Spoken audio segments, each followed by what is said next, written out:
અમરેલી ભાજપની અંદર જે વિવાદ અને વિવાદની શરૂઆત થઈ હતી તે શરૂઆતના 48 કલાક એ ખૂબ મહત્વના રહ્યા।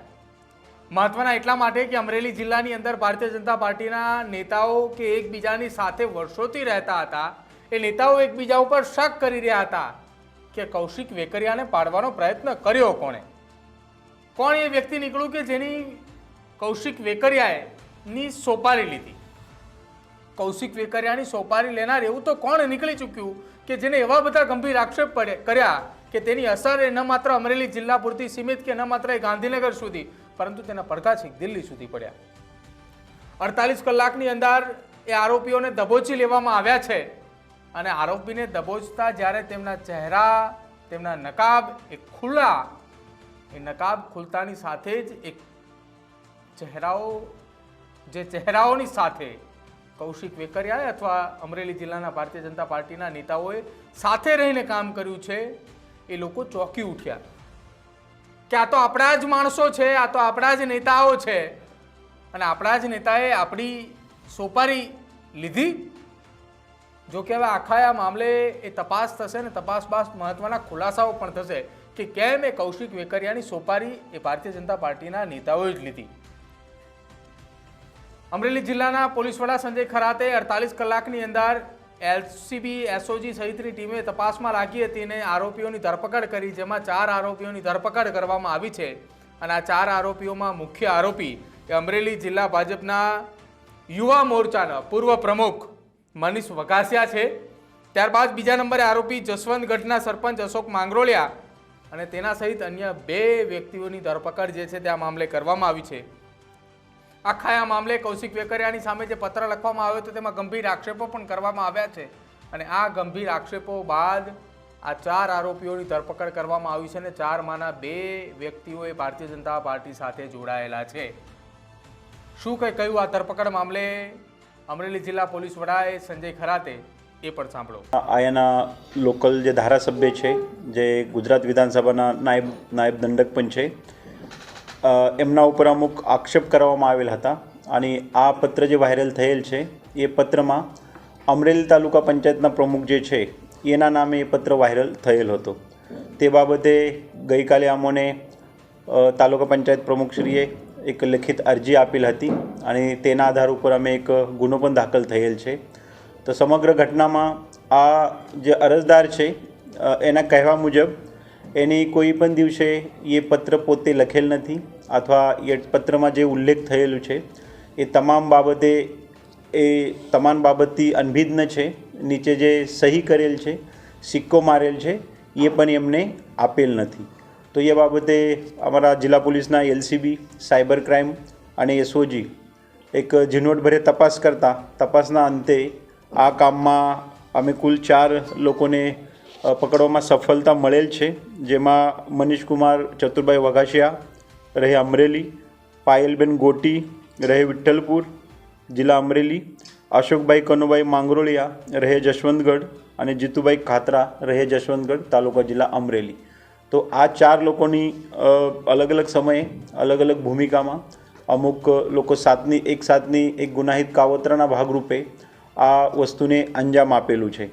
આમાં મુખ્યત્વે જે જિલ્લા પોલીસે એફઆઈઆર રજીસ્ટર કરેલી છે આમાં અલગ અલગ સેક્શન્સ લગાવેલ છે। આમાં મુખ્યત્વે ખોટું લખાણ કરવું, ખોટું લખાણ કરીને કોઈને બદનક્ષી કરવી, એ ખોટું લખાણ સોશિયલ મીડિયા ઉપર વાયરલ કરવું, આ ખોટું લખાણ એવી જગ્યા મોકલવી કે જેના લીધે એ વ્યક્તિ તરફથી બીજા વ્યક્તિને નુકસાન જાય, એની એક ચીટિંગની સેક્શન।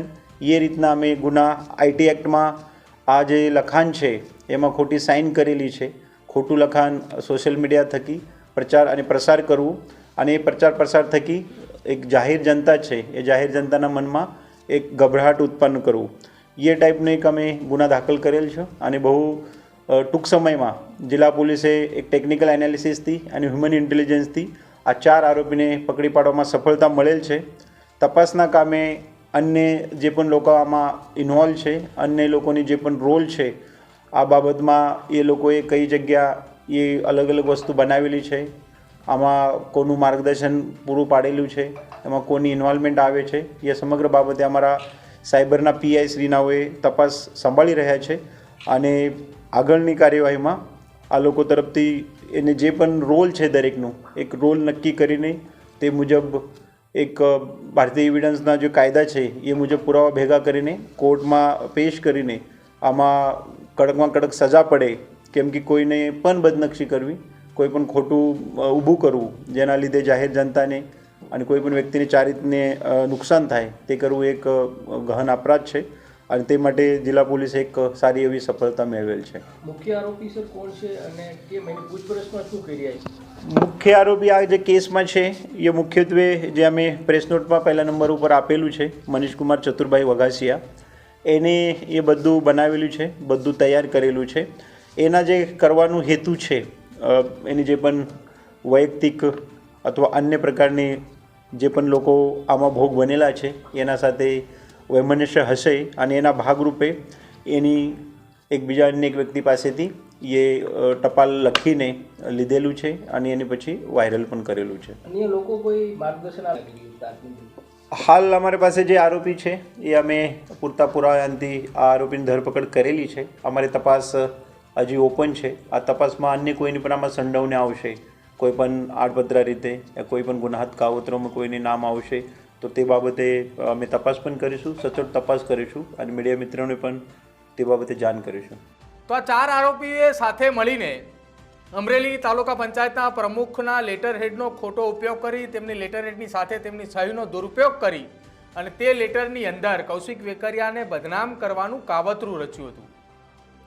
જે રફતારથી અમરેલી જિલ્લાની અંદર અને અમરેલી શહેરની અમરેલી વિધાનસભા વિસ્તારની અંદર કૌશિક વેકરિયાનું જે પદ વધતું હતું એ વધતા પદના ગ્રાફને અચાનક જ ઘટાડવા માટે અથવા તેને અટકાવવા માટે આ એક સોપારી કોણે આપી હતી તેની તપાસ હવે અમરેલી જિલ્લા પોલીસ વડા સંજય ખરા દ્વારા શરૂ કરવામાં આવી છે.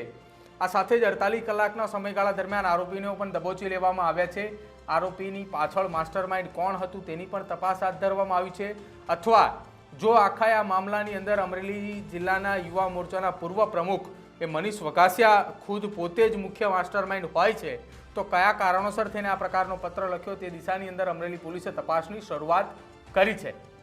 પરંતુ અંતે એક મહત્વની વાત એ કે હવે ગુજરાતની અંદર ભારતીય જનતા પાર્ટીમાં એક બાદ એક વિવાદો શરૂ થઈ ચૂક્યા છે અને વિવાદો ખુલીને હવે સામે આવી રહ્યા છે.